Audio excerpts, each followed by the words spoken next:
utilizadas, já não amam verdadeiramente.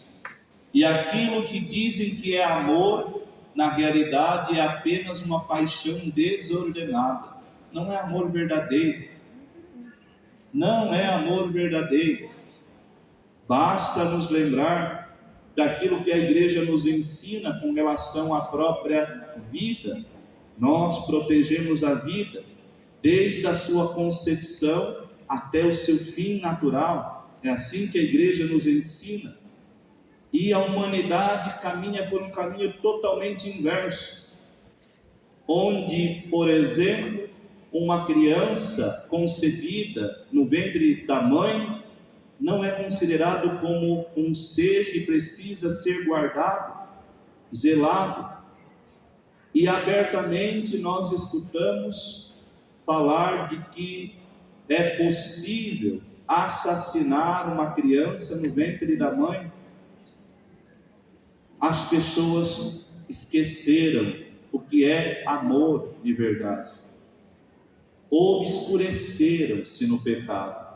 Já não amam de verdade.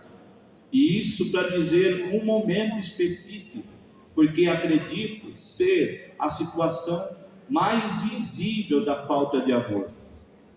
Se nós, como humanidade, espero eu e creio que não nós aqui presentes, mas se a humanidade chegou a esse nível de não amar um ser indefeso no ventre de uma mulher, é porque ela já não ama nada, nem ninguém, nem a si mesma. Não existe amor aí, porque é um ser indefeso, que não tem ninguém que o defenda. E as pessoas, a humanidade, não olha desta maneira, porque não ama de verdade. Não basta que nós façamos tanto esforço, melhor, não precisamos fazer tanto esforço para notar que tudo aquilo que nós vemos no mundo é fruto de um egoísmo, de um egocentrismo, cada um querendo viver para si mesmo. Ninguém quer sacrificar-se pelo outro, ninguém quer se doar. Por isso que a coisa não está tão distante de nós. Quando falamos, por exemplo, do aborto, como eu dizia anteriormente, às vezes a gente diz, são os outros. E de fato, creio e espero que sejam os outros, infelizmente, mas não nós. Mas quando falamos da realidade da falta de sacrifício, de não querer se doar, não está somente lá fora, está aqui dentro, inclusive em mim. Quando nós queremos nos poupar e não nos sacrificar pelo outro, quando queremos a glória para nós mesmos e não para Deus, não para o outro e somente por último a nós mesmos, como deveria ser a ordem das coisas, Deus, o outro e eu. Não queremos nos sacrificar no nosso relacionamento de matrimônio, de família. Já não somos capazes de ceder ao outro. Tudo é para nós mesmos. Na criação dos filhos, talvez isso é chover no molhado. Na criação dos filhos, nós entregamos a parte mais dolorosa para outros, ou para os avós, ou para a creche, a escola, porque nós temos que viver a nossa vida.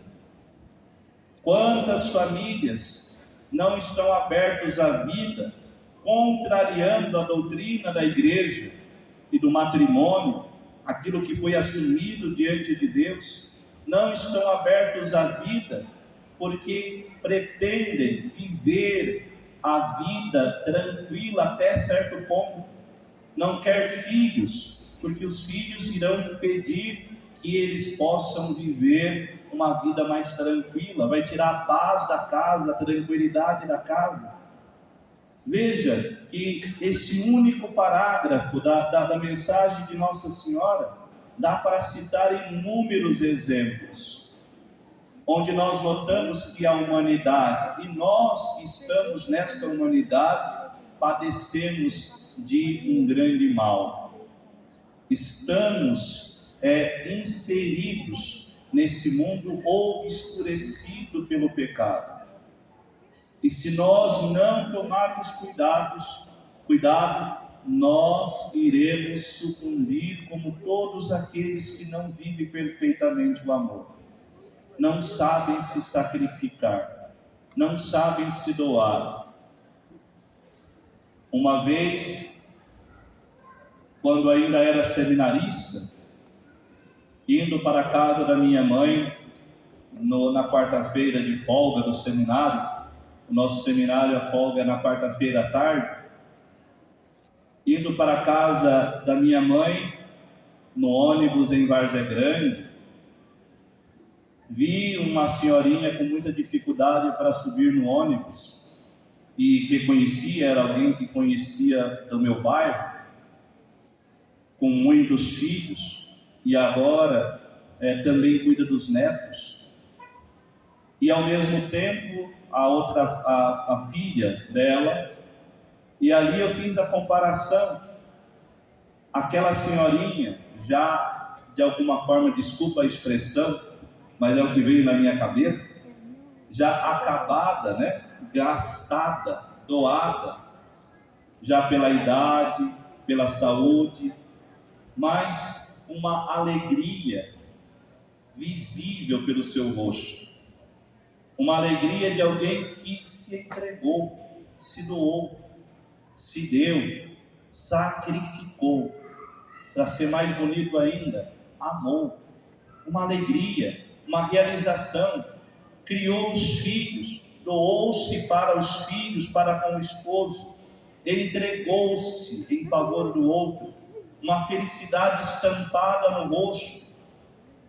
Ao mesmo tempo, a filha que acompanhava, que praticamente entregou o cuidado dos filhos dela para a avó, para a mãe cuidar, uma tristeza no rosto, uma tristeza no olhar. E nós sabemos muito bem diferenciar uma pessoa alegre, feliz e alguém entristecido, mesmo que não fale que está triste. Mas ali, olhando aquela cena, eu pensava, enquanto uma se alegra porque se doou, a outra por se guardar não encontra felicidade. Nós, somente amando, encontramos felicidade. Somente nos doando, nos sacrificamos, nos realizamos. Pode ser doloroso, pode ser doído, pode ser que nós percamos muita coisa, mas é isso que realiza o nosso coração. E é isso que a Virgem Maria quer fazer conosco. Ao nos escolher para fazer parte do seu movimento, ela quer que nós sejamos a mudança da humanidade. Ela quer que o seu triunfo comece através de nós, para que nós, que somos consagrados a ela, que nos refugiamos no seu imaculado coração, possamos viver tudo aquilo que ela quer realizar na humanidade inteira. Deste modo, nós nos tornamos testemunhas. Em outras palavras, nós nos tornamos apóstolos do triunfo do coração imaculado da Virgem Maria. Esse triunfo começa no nosso coração, começa no mais profundo do nosso ser. E o movimento sacerdotal mariano é para que isso aconteça no mundo, nos sacerdotes e nos fiéis.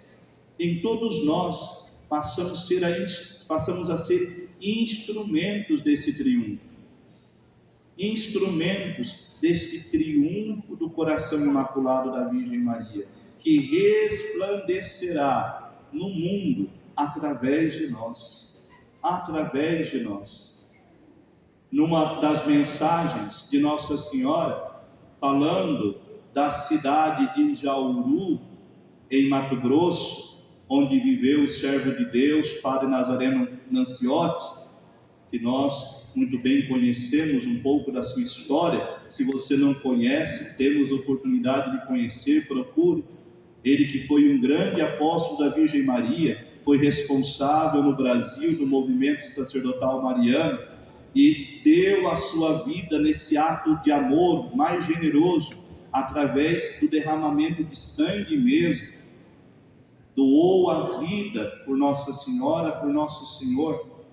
Numa das mensagens de Nossa Senhora, no livro azul, falando de Jauru, ela diz que ali já havia começado o triunfo do seu coração imaculado. E por qual motivo ali já havia começado o triunfo do seu coração imaculado? Porque ali as pessoas se consagravam ao Imaculado Coração de Maria e viviam a consagração que haviam feito. Guiados por este santo pastor, Padre Nazaré, todos, desde adultos até as crianças, viviam o ato de consagração concretamente. E Nossa Senhora dizia que ali começou o triunfo do seu coração imaculado. Veja, meus queridos irmãos, veja que é desta maneira que também deve acontecer em nós e através de nós, nas nossas paróquias, nas nossas comunidades, por onde nós passamos, nos ambientes que percorremos, desde o nosso mais pequeno cenáculo, desde os momentos onde nos encontramos em grande quantidade, deve ser vivido concretamente o ato da nossa consagração à Virgem Maria. Fazer o ato de consagração é preciso ser entendido que não basta apenas dizer palavras, devemos viver aquilo que está presente no coração imaculado, aquilo que está presente no nosso ato de consagração. As palavras ditas têm efeito sim, mas eu preciso colocar em prática também aquilo que eu estou dizendo. Preciso colocar em prática.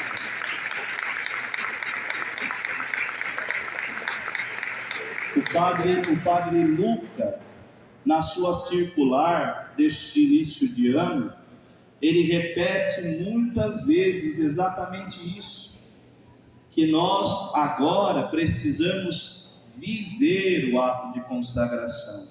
Nós, sacerdotes, devemos viver aquilo que nós prometemos à Virgem Maria, que nada mais é do que nada mais são do que as promessas que nós já fizemos no dia da nossa ordenação, de rezar corretamente, obedecendo os princípios, as normas litúrgicas, a Santa Missa, de rezar a liturgia das horas. Nós prometemos isso, a obediência ao nosso bispo, que também se entende a obediência à igreja. Tudo aquilo que nós prometemos no ato de consagração também está presente nas promessas da nossa ordenação sacerdotal. Porém, agora nós falamos que iremos viver isso através da Virgem Maria, no seu coração imaculado, e pedimos a ela que nos ajude a viver concretamente tudo isso. Se isso serve para nós sacerdotes, também deve servir para os fiéis. Vejam aquilo que vocês prometem quando vocês fazem o ato de consagração. Convido, quando nós formos fazer o ato de consagração na missa mais tarde, que você não só faça o decorado, né? A palavra decor, ela é bonita. Decor significa de coração. A gente já guardou no coração. Decorar, apesar de ficar um pouco pejorativo, principalmente naquilo que se diz estudo, a pessoa decorou aquela matéria. Então quer dizer que ela não aprendeu, apenas gravou. Mas a palavra decorar no seu sentido original, é mais profundo do que gravar. Decorar quer dizer trazer, ter guardado no coração, de cor, do coração. Mas muitas vezes a gente recita o ato de consagração no nosso cenáculo de uma maneira corrida e não percebemos as palavras que está saindo pela nossa boca. E se nós não percebemos as palavras, nós não recordaremos o que precisamos viver. Nós prometemos a Nossa Senhora muitas coisas, e dentre elas nós prometemos viver segundo os seus desejos, num renovado espírito de oração e de penitência, como nós também ouvimos na mensagem, na participação fervorosa da Sagrada Eucaristia. O Dom Lucas já dizia para nós no dia de ontem que nós precisamos viver a Santa Missa e o mistério eucarístico de maneira consciente da grandiosidade do mistério. Não podemos nos portar diante de Jesus na Eucaristia e de modo especial dentro da Santa Missa de qualquer maneira. Estamos diante de algo sagrado. Não dá para agir de outra forma. O amor, o silêncio, o zelo a Jesus na Eucaristia deve estar sempre presente em cada um de nós, porque é deste modo que nós iremos viver fervorosamente a Sagrada Eucaristia, a Santa Missa. Não é de outra forma, é desta maneira.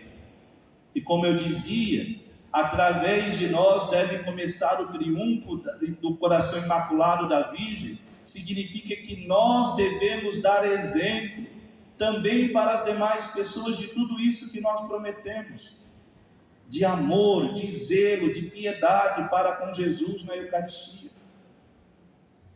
Não é possível viver de uma forma contrária a tudo isso que eu digo e depois comprometermos com Nossa Senhora que nós viveremos uma participação fervorosa na celebração da Eucaristia.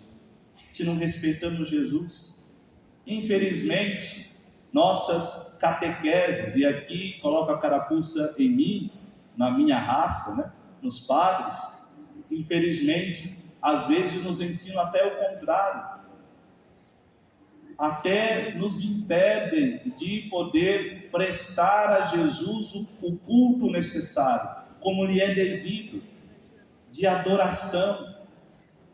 Mas nós precisamos viver, mesmo que nós estejamos impedidos de o fazer externamente, mas precisamos viver aqui dentro do nosso coração de forma tão intensa.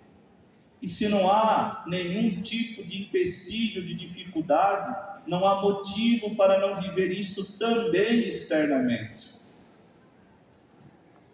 O zelo pela Eucaristia faz parte daquilo que é a essência de cada um de nós, a essência desse triunfo do coração imaculado da Virgem Maria. Ela diz que o triunfo do coração imaculado está relacionado ao triunfo de Jesus eucarístico. O amor, o zelo que nós prestamos para com Jesus na Eucaristia corresponde a esse triunfo do coração imaculado da Virgem. E depois seguimos tantas outras promessas.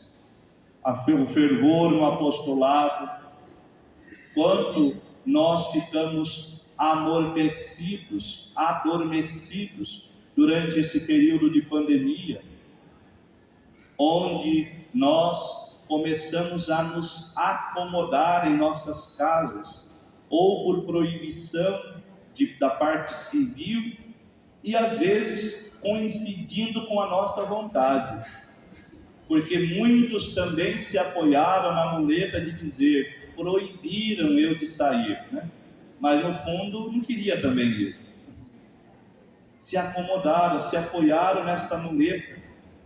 Quantos grupos de cenáculos ainda não retornaram para o cenáculo presencial, o cenáculo em comunidade, apoiando-se ainda nesta ideia lá do passado. As pessoas se reúnem para aniversários, se reúnem para festa, estão trabalhando normalmente, etc. Mas quando fala do cenáculo, peraí, tem um risco. Pode ser que aconteça algo de errado.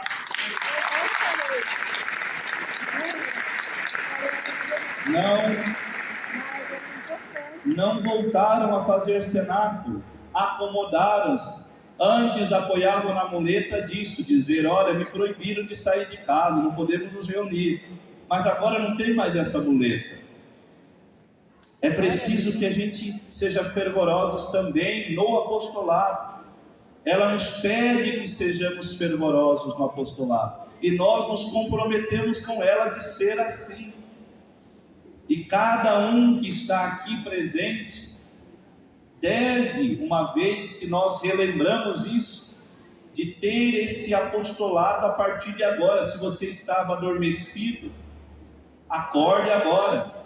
Aproveite da experiência desse nosso retiro, desse nosso encontro, para recomeçar o fervor no apostolado. Para que assim mais pessoas adentrem nesse mesmo coração imaculado da vida. Depois nós prometemos a reza diária do Santo Terço, no modo austero de vida, conforme o Evangelho, que a todos dê bom exemplo. O que vai fazer, por exemplo, que nós sejamos aceitos em lugares onde o sacerdote não conhece o movimento sacerdotal mariano? O bom exemplo daqueles que fazem parte deste movimento. Se nós damos mau exemplo, como seremos bem acolhidos por aquele que não nos conhece? Nós precisamos dar um bom exemplo da vida cristã, da modéstia cristã, da piedade, do amor, da vida de oração. Isso lá na rua, mas também dentro de casa, na nossa família. Dar exemplo. E exemplo não é cobrar o outro de ser igual àquilo que a gente quer. É viver aquilo que nós queremos que o outro seja. Ser exemplo é isso. Dar bom exemplo no exercício, na observância da lei de Deus, no exercício das virtudes cristãs e também da pureza. Meus queridos, repito aquilo que dizia agora há pouco. Hoje, quando nós formos fazer a consagração ao coração imaculado da Virgem Maria, não faça somente de uma forma a externar aquilo que está gravado na sua memória, mas faça com o coração, atento a cada palavra, para que você possa viver cada um desses compromissos. Porque se você faz o compromisso, você precisa cumpri-lo, porque senão seremos cobrados do compromisso que assumimos. Todo compromisso deve ser um ato livre. Eu não posso ser forçado a me comprometer com alguém, senão esse comprometimento não é verdadeiro, nem é válido, podemos entender assim. Um exemplo, o próprio sacramento do matrimônio, parece ser cena de filme, de novela, né? Mas se uma das partes, ou o homem ou a mulher que está se casando, está lá obrigado, naquele jeito antigo, com a espingarda do sogro nas costas, né? Ou casa ou morre, né? Ou às vezes nem precisa ser algo visível. Se ele está ali porque ele não quer se casar, mas ele sentiu obrigado a estar ali, aquele matrimônio não é válido, não aconteceu, porque tem que ser um ato livre.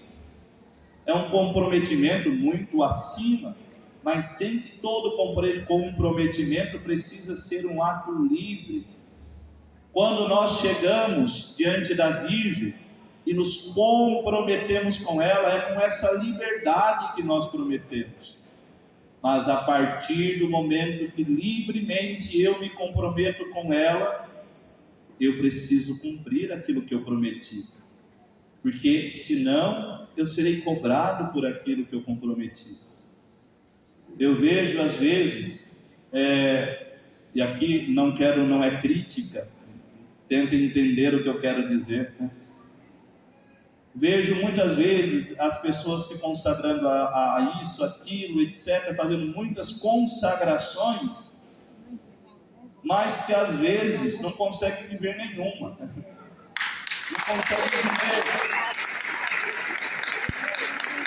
Então temos que tomar cuidado de quando eu vou me comprometer, eu entender que ao me comprometer eu preciso viver aquilo que eu estou me comprometendo, porque serei cobrado. Se eu não me comprometesse, eu não seria cobrado, mas a partir do momento que eu me comprometi, eu serei cobrado.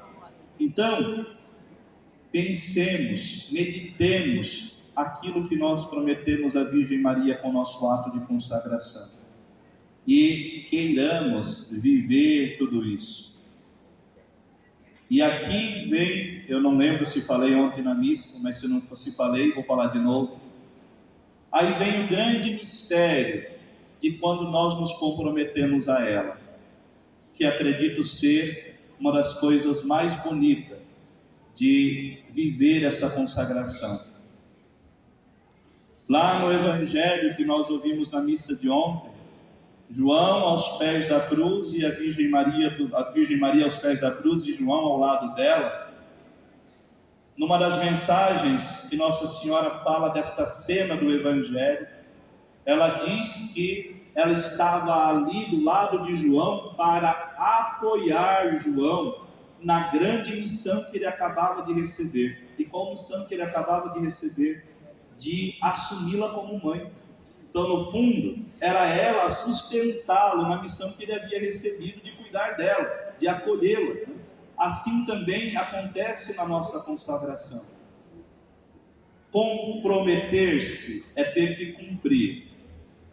Mas esse cumprir não é sozinho. É ela a nos ajudar a viver esse comprometimento. É ela a nos sustentar. Ela olha para nós na nossa consagração e vê a nossa pequenez. Ele não vai dar conta, né? Ele não vai dar conta, mas eu o auxiliarei para que ele dê conta de viver o seu compromisso. É ela a nos ajudar a viver assim. É ela a fazer com que a consagração seja perfeitamente vivida por nós. E se nós quisermos viver sem ela, nós não conseguimos viver a consagração. Mas é com ela, nessa pequenez de criança, que pede para a mãe dinheiro para comprar o presente do Dia das Mães. É mais ou menos isso que acontece na nossa consagração. Prometemos a ela, mas ela vem com auxílio para nos garantir que aquilo que prometemos seja vivido concretamente. Meus queridos, é muito bom poder reconhecer tudo isso neste movimento simples do cenáculo do movimento sacerdotal mariano. Um movimento simples, pequeno e espalhado por todo o mundo. O exército vitorioso da Virgem. Nesses dias que nós estamos aqui, nós estamos vivendo uma grande fraternidade, onde todos nós nos sentimos como irmãos. Não sei se vocês tiveram essa experiência nesses dias, mas muitas pessoas que a gente vai encontrando de diversas partes do Brasil e também do mundo, já que temos aqui a presença dos paraguaios, né? Isso.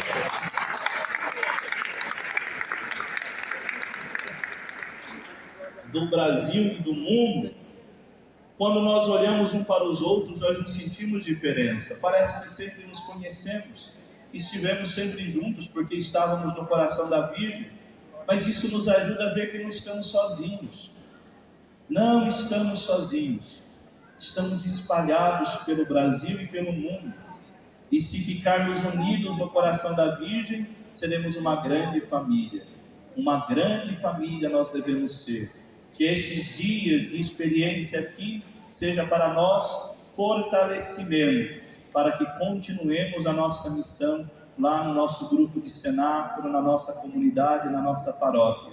Recordando desses dias, nós possamos desejar e crescer na esperança de que também isso se realizará plenamente no paraíso. Que bom será quando, assim for da vontade de Deus, esta grande família que nós somos, estarmos reunidos no trono de Deus no paraíso. Ela diz que será assim. Que bom será. Pensemos, meditemos, desejemos nos encontrar novamente no paraíso, porque se vivermos o nosso ato de consagração, nós alcançaremos este caminho. Para encerrar, eu passei já 1 minuto do meu tempo, para encerrar, lembremos aquilo que São João Paulo II falava dos pastorinhos de Fátima. Eles alcançaram rapidamente a santidade de vida porque matricularam-se na escola da Virgem Maria. E ela fez deles grandes santos, exemplo de santidade para todos nós. Então, se nós vivermos o nosso ato de consagração, seremos grandes santos, não por grandiosidade e glória em nós mesmos, mas porque ela vai nos formando na pequenez e na humildade, no escondimento e na simplicidade. Meus queridos, vamos rezar uma Ave Maria para que toda essa experiência desses 3 dias seja agora praticado no nosso cenáculo, nas nossas comunidades, no nosso retorno para o nosso apostolado feito com fervor. Ave Maria.